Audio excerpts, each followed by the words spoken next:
ప్రస్తుతం ఏపీ రాజకీయాల్లో మడత పెట్టారనే వార్త ఎక్కువగా వినిపిస్తోంది. అటు చంద్రబాబు నాయుడు కావచ్చు, ఇప్పుడు తాజాగా కేసినేని నాని టీడీపీని ప్రజలు ఎప్పుడో మడత పెట్టేశారు అని ఆయన చేసిన వ్యాఖ్యలు ఇప్పుడు హాట్ టాపిక్ గా మారాయి.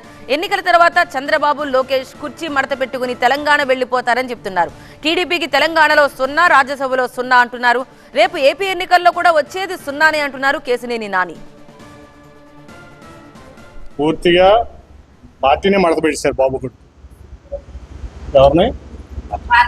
తెలుగుదేశం పార్టీ పాపం అన్న నందమూరి తారక రామారావు గారు 1982లో 42 మార్చిలో మొదలుపెట్టారు. జనవరిలో అధికారంలోకి వచ్చాడు. 9 నెలల్లో ఈ బాబు కొడుకు ఏం చేశారంటే పూర్తిగా కుర్చీలు మడత పెట్టుకోవడం కాదు, పార్టీని మడత పెట్టేశారు.